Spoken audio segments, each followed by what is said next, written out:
जय हिंद एवरीवन, आप सभी लोगों का स्वागत है पीडब्ल्यू ओनली आईएएस पर। दोस्तों, प्रीलिम्स एग्जाम एकदम सर पे आ गया है। 16 जून 2024 को आपका आईएएस का प्रीलिम्स होने वाला है। सिविल सर्विसेज एग्जामिनेशन का प्रीलिम्स होने वाला है। आप लोगों ने साल भर खूब मेहनत करी, खूब आप लोग ने मन लगा कर पढ़ाई करी। अब एग्जाम का वक्त है, तो I wish you all the very best कि आप इस प्रीलिम्स एग्जाम को क्लियर करें और फिर आगे आप मेंस के लिए बढ़े।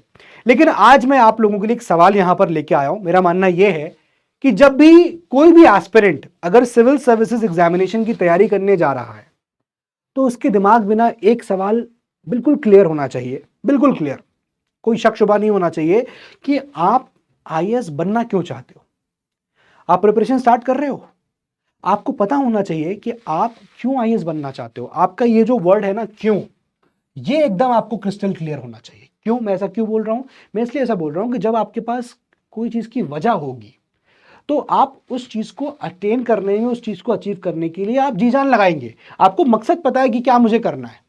भाई नॉर्मल सी बात है, मैं कोई भी काम करता हूं, मेरे पास उसका क्यों का आंसर होता है, मैं ये काम इसलिए कर रहा हूं। लेकिन अगर आपके पास वो क्यों, इसका आंसर नहीं है, तो दोस्त मैं I am very sorry to say कि आप फिर इस एग्जाम को क्लियर करने से बहुत दूर है, बहुत दूर है। एंड मैं सही बताऊं आपको कि इस एग्जामिनेशन को जितने भी कैंडिडेट्स देते हैं, जितने भी कैंडिडेट्स, 70% कैंडिडेट्स के पास इस चीज का जवाब नहीं होता है, या वो इस चीज को सोचते ही नहीं है कि वो आईएएस आखिर बनना क्यों चाहते हैं। क्यों क्यों वो चाहते हैं कि मैं आईएएस बन जाऊं। तो बेसिकली सवाल ये है कि how badly you want it. आप कितना चाहते हैं, आपकी कितनी चाहत है कि आप इस एग्जाम को क्लियर करें और आप आईएएस बने। ये बहुत इंपॉर्टेंट है, क्योंकि ये अगर आपके क्लियर होगा तो आप अपनी इस टारगेट को अचीव करने में सक्सेसफुल हो सकते हैं या हो जाएंगे। ठीक है। अब जितने भी एस्पिरेंट्स, जैसे मैंने बोला आपको, जितने भी एस्पिरेंट को अगर पता भी होता है कि वो क्यों आईएएस बनना चाहते हैं, तो उसमें से आप देखोगे तो 90% ऑफ दी एस्पिरेंट्स, 90% आपको कहेंगे कि सर हम सोशल सर्विस करना चाहते हैं, सर हम समाज सेवा करना चाहते हैं, जो लोग समाज में रह रहे हैं, जिस हालात में हैं, उनके हालातों को इंप्रूव करना चाहते हैं। कुछ लोग ऐसे जवाब देंगे, कुछ लोग ये जवाब देंगे, ऐसा अगर मैं लड़कियों से पूछूंगा तो लड़कियां हो सकता है ये कहें कि सर हमारे घर में ही कहा गया कि लड़कियां चार दीवारी के बाहर कुछ नहीं कर सकती, लड़कों के बराबर नहीं है, वो लड़कियां कुछ कर ही नहीं सकती हैं। I want to prove them wrong, मैं उन्हें गलत साबित करना चाहती हूं, इसलिए मैं आईएएस बनना चाहती हूं। कुछ लोग जो है वो कहेंगे सर रिस्पेक्ट बहुत है, आईएएस अधिकारी निकल जाएगा तो लोग सलाम ठोकते हैं। कोई कहेगा सर बहुत पैसा है, कोई कहेगा सर पैसा ही पैसा है, कोई कहेगा सर मुझे राजकुमार राव बनना है, ठुकरा के मेरा प्यार मेरा इंतकाम देखेगी। कुछ लोग कहेंगे सर उससे शादी नहीं हो सकती जब तक मैं आईएएस नहीं बनूंगा। तो there can be various reasons, अलग अलग रीजन हो सकते हैं, लेकिन आपको ये क्लियर होना चाहिए आपके दिमाग में कि आप क्यों आईएएस बनना चाहते हैं। मैं जानना चाहूंगा आप लोगों से कमेंट बॉक्स के अंदर कि आप क्यों बनना चाहते हैं आईएएस। मैं कमेंट्स पढ़ना चाहूंगा आप लोगों के, और जो मुझे बेस्ट लगेगा ना मैं उसे पिन भी करवाऊंगा। ये एक बहुत ही कॉमन क्वेश्चन है, मैं आपको बताऊं ना, ये जो क्वेश्चन मैं लेके आया हूं ये बहुत ही कॉमन क्वेश्चन है जो आपके इंटरव्यू बोर्ड में पूछा जाता है। आपका इंटरव्यू बोर्ड आपसे पूछ सकता है, सवाल पूछा भी गया है और बहुत नॉर्मल क्वेश्चन है। आपकी प्रोफाइल देखी जाती है, मान लीजिए आपकी प्रोफाइल कह रही है कि आप बहुत ही अच्छा पैसा कमा रहे हैं, आपका लाखों का पैकेज है। अब आप यहां पर आएंगे, आईएएस बनेंगे, तो हो सकता है उतना पैकेज नहीं है आपका, उतनी सैलरीज नहीं है। तो आपसे एक बट ऑब्वियस सवाल आता है कि भाई why you want to become IAS. आप ऑलरेडी इतना अच्छा सेटल्ड हो, आप इतनी अच्छी सैलरी पा रहे हो, आप क्यों आईएएस बनना चाहते हो। आप समझ रहे हो बात को। तो ये बहुत ही कॉमन क्वेश्चन है, आप लोगों से भी इसका आंसर चाहूंगा, कमेंट बॉक्स में जरूर बताइएगा। ठीक है, लेकिन और भी चीज हम डिस्कस करेंगे। अब जैसे मैंने आपको बताया कि मैं, बहुत सारे स्टूडेंट्स ऐसे भी होंगे जो कहेंगे कि सर सोशल स्टेटस चेंज होने का सबसे अच्छा तरीका है ये एग्जामिनेशन। गरीब परिवार को बिलोंग करते हैं, जैसे ही सिलेक्शन हुआ अगले दिन हम प्रधानमंत्री जी के साथ बैठे हुए हैं। तो कुछ लोग इस तरह से देखते हैं। आपका क्या रीजन है ये इंपॉर्टेंट है। अब इंटरव्यू बोर्ड के अंदर पूछा गया, बहुत सारी चीजें ऐसी होती है जो आप इंटरव्यू बोर्ड पे सामने नहीं बोल सकते। अब आप थोड़ी बोलोगे सर बहुत पैसा है, सर पैसा ही पैसा है इसलिए हम चाहते हैं आईएएस अधिकारी बन जाए। बहुत लोग होते हैं कि सोचते हैं, कुछ लोग होंगे सर कहेंगे सर पापा चाहते थे कि मैं आईएएस अधिकारी बनूं, मतलब मेरे फैमिली में मेरे पेरेंट्स का ड्रीम था, they want to see their son, वो अपने लड़के को एक आईएएस अधिकारी बनना देखना चाहते थे, इसलिए मैं काम कर रहा हूं, मैं पढ़ाई कर रहा हूं। फैमिली प्रेशर हो, फैमिली एक्सपेक्टेशंस हो, कुछ भी हो, ये भी हो सकता है। कुछ ये भी हो सकता है सर मेरे पापा आईएएस अधिकारी थे, वो मुझे कह दिए तुम भी आईएएस की तैयारी करो, मैं इसलिए तैयारी कर रहा हूं। बट एक अच्छा, या फिर one of the ways to answer क्या हो सकता है इसका, आपको क्या लगता है क्यों आपको ये सिविल सर्विसेज का एग्जामिनेशन या फिर आईएएस की पोस्ट इतना इतना अट्रैक्ट कर रही है? What is that thing? वो आपको क्लियर होना चाहिए, ठीक है? ये बात आपको ध्यान रखनी है। अच्छा, दूसरी बात, कभी आपने बोला कि सर सोशल सर्विस करना चाहते हैं, इंटरव्यू बोर्ड कहेगा कि फिर तो आप एनजीओ खोल लो, आप बहुत बढ़िया सोशल सर्विस करोगे। तो आपके पास इसका भी काउंटर जवाब होना चाहिए। आप कह सकते हो सर एनजीओ की ऑथेंटिसिटी उतनी नहीं है ना, हमें पता नहीं चलता है आज के टाइम पे, हमें इतनी सारी दुकानें दिख जाएंगी मार्केट के अंदर, लेकिन हमको ये पता नहीं चलेगा कि यहाँ पर एनजीओ चल रहा है, कहाँ एनजीओ चल रहा है, कौन चला रहा है, ये सब के बारे में पता नहीं होता है। ट्रांसपेरेंसी का इशू होता है सर। आप कह सकते हो कि सर देखिए मेरे अंदर कैपेबिलिटीज है, मैं तैयारी कर रहा हूँ, है ना, मैं कोशिश कर रहा हूँ कि मैं आईएएस बन जाऊँ, आईएएस बन के जब मेरे पास पावर आ जाएगी, है ना, उस पावर का राइटफुल यूज करके मैं फिर जब लोगों की मदद करूंगा that will be more impactful, वो ज़्यादा इम्पैक्टफुल होगा। और सबसे बड़ी बात यह है कि आप क्यों आईएएस बन रहे हैं या आप क्यों देख रहे हैं सर्विसेज को, कहीं ना कहीं जो रीजंस या जो रीजन अनसेड होता है या फिर जो हम नहीं सोच पाते हैं, कहीं ना कहीं वो ये भी होता है कि जब आप आईएएस बनते हो ना, तो आपको बहुत सारे मल्टी रोल्स करने का मौका मिलता है, मल्टी रोल्स प्ले करने का मौका मिलता है। अगर मान लीजिए आप डॉक्टर बन गए, डॉक्टर बन के भी तो आप समाज सेवा कर सकते हैं, लेकिन आप डॉक्टर बनते हैं तो आप एक ही फील्ड में कर पाते हैं। भाई एग्जाम क्या है, आप देखोगे ना, एग्जाम जनरल स्टडीज जीएस का होता है, जनरल स्टडीज, स्पेशलिस्ट स्टडीज नहीं मांगता है। ये नहीं कहता है कि आपको स्पेशलाइजेशन चाहिए इस एग्जामिनेशन के लिए। जनरल स्टडीज, आपको सभी सब्जेक्ट्स का आपको नॉलेज होना चाहिए।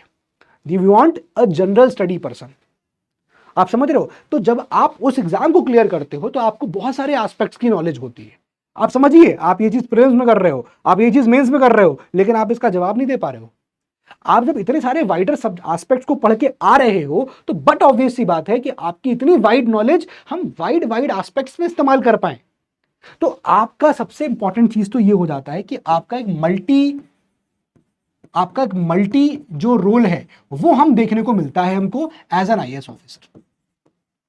तो आप आईएएस ऑफिसर क्यों बनना चाहते हो? क्योंकि भाई देखो, नौकरी तो कुछ भी कर सकते हो, आप कहीं भी कर सकते हो, लेकिन जब आप आईएएस बनते हो तो आपको जो जो ऑप्शंस मिलते हैं अलग अलग विभाग के साथ काम करने का, अलग अलग रोल प्ले करने का। कभी आप बोलो हेल्थ मिनिस्ट्री के साथ काम कर रहे हो तो कभी आप बोलोगे आप एजुकेशन मिनिस्ट्री के साथ होगे, कभी आप स्पोर्ट्स मंत्रालय में होगे तो कभी आप रेलवेज के अंदर होगे।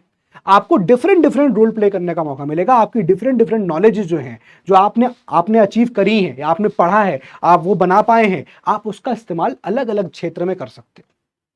तो आप उन सब लोगों से बेटर हैं जिन्होंने इतने फील्ड्स की पढ़ाई नहीं करी है, क्योंकि एक जर्नलिस्ट ही हो सकता है जो इतने एस्पेक्ट्स में काम करेगा। तो आईएएस हम क्यों बनना चाहते हैं? एक तो ये कि मल्टी रोल मिलेगा, है ना, हम बहुत सारे हम मल्टीपल डिपार्टमेंट्स में यहां पर रोल प्ले कर सकते हैं अपना, है ना, हम मल्टीपल डिपार्टमेंट में रोल प्ले कर सकते हैं। तो कभी कहते हैं ना लोग कि अरे यार ये काम करते करते बहुत बोर हो गए हैं, अब कुछ और करते हैं, तो वो यहां पर कभी फेस नहीं करोगे आप। आपके अंदर कैपेसिटी है सर, मेरे अंदर कैपेबिलिटीज है ना। जब मुझे इतने मल्टीपल डिपार्टमेंट्स में काम करने का मौका मिलेगा सर, तो ऑब्वियस सी बात है मुझे बहुत ज़्यादा एक्सपोजर देखने मिलेगा। और जब ये एक्सपोजर मिलेगा सो आई थिंक कि मेरी वो कैपेसिटीज है कि मैं बहुत अच्छे डिसीजंस ले सकता हूँ। मैं इस एज पे आ गया हूँ, मैं रिस्पॉन्सिबिलिटीज फील कर सकता हूँ, है ना। और फिर जब मेरे पास ये मल्टीपल डिपार्टमेंट में एक्सपोजर मिलेगा, सब चीज़ें होंगी, तो मैं, आप जैसे बोल रहे हैं एनजीओ करिए, मेरे पास यहाँ पर एक टीम होगी, है ना, वो टीम होगी जिसके पास पावर होगी, है ना, वो टीम होगी जिसके पास अथॉरिटी होगी। मेनली क्या? अथॉरिटी। और ये ऑब्वियसली मैं यहाँ पर अथॉरिटी या पर पावर की बात नेगेटिव सेंस में नहीं करूंगा। ऑब्वियसली बात है कि आपको इस पावर को, इस अथॉरिटी को सही तरीके से यूज करना है, उसका राइटफुल यूज करना है। तो आप वो अथॉरिटी के साथ जब चीजें करोगे तो आप मोर मासेस तक पहुंच पाओगे, है ना। Individuality is always less than team work, है ना। तो यहां पर आपको टीम वर्क मिलेगा, प्लस साथ में क्या आप देख सकते हो, साथ में ये चीज है सर कि मैं ज्यादा मासेस तक पहुंच पाऊंगा, मैं ज्यादा मासेस तक पहुंच पाऊंगा, है कि नहीं? क्योंकि मैं अकेला हूं ना, मैं अकेला निकलूंगा तो कितने लोगों तक रीच आउट कर सकता हूं? 1 2 50 100 200 500 1000 2000 1 लाख। लेकिन जब आप एक ऐसे डेजिग्नेशन पे बैठोगे जहां पर आपको अथॉरिटीज हैं, जहां पर आप सही डिसीजन लेने की कैपेबिलिटी रखते हो, तो आप ज्यादा मासेस को रीच आउट कर सकते हो। एंड ऑब्वियसली सर, फिर जब मैंने इसके बारे में, मतलब ऑब्वियसली इसकी जो अगर आप सैलरीज देखेंगे तो सैलरीज के साथ साथ जो उसके और भी बेनिफिट्स अटैच्ड हैं, है ना, आपको जो और चीज़ें मिलती हैं, फॉर एग्जाम्पल, हम अलाउंसेस की बात करें तो वो भी इतने अच्छे होते हैं कि इन टोटल जब आप देखोगे तो it is also a good job.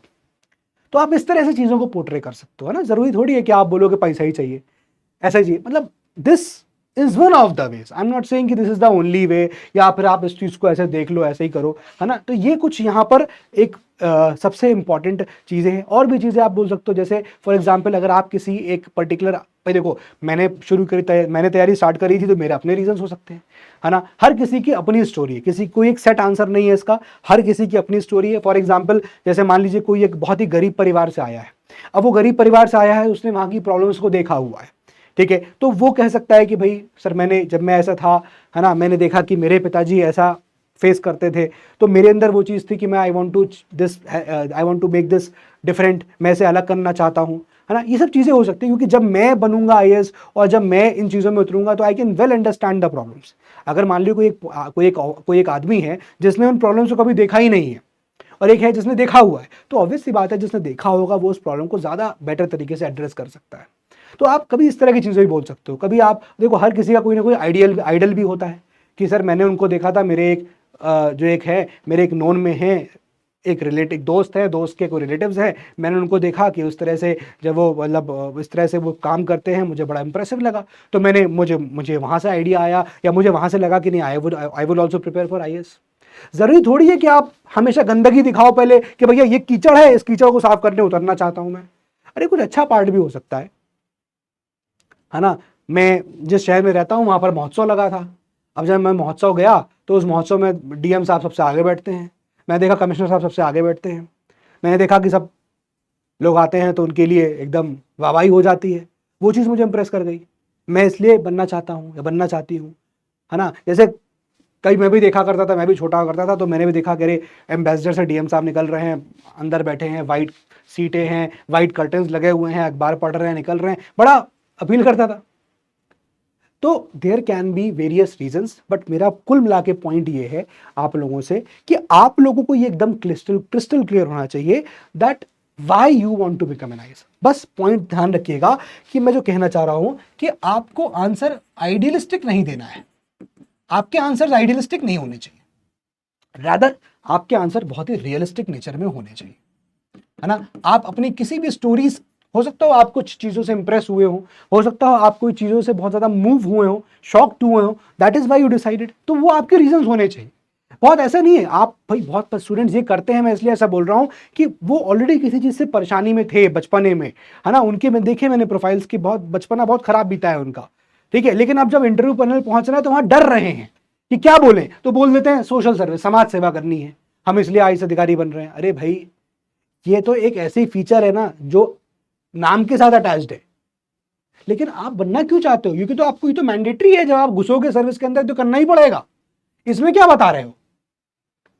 तो ये चीज है जो आपको सोचनी है, अपने वर्ड्स का सिलेक्शन देखना है कि मुझे क्या वर्ड सेलेक्ट करने हैं, है ना। आप बाकी सारी बातें भी कह रहे हो अपनी, आपने पावर की बात भी कर ली, आपने ये भी बात कर ली कि हाँ यहां पर खूब रिस्पेक्ट भी मिलती है, जैसे मैंने आपको एग्जांपल्स दिए, आपने अथॉरिटी की बात कर ली, आपने मासेस तक पहुंचने की बात कर ली कि आप उनकी हेल्प कर सकते हो, आपको एक्सपोजर मिलेगा, आपको मल्टीपल डिपार्टमेंट्स में काम करने का मौका मिलेगा, आपने इतनी जो पढ़ाई करी है, इतना जो हम एस्पेक्ट्स लेके आ रहे हैं, हम उनका मल्टीपल डायरेक्शन में यूज कर सकते हैं, मेरे पास वो कैपेसिटी है कि मैं उसको अप्लाई कर सकता हूं, मैंने पढ़ाई करी है, तो मैं चाहता हूं कि मैं इस चीज में मैं आईएएस बनूं and I can serve in a more better way.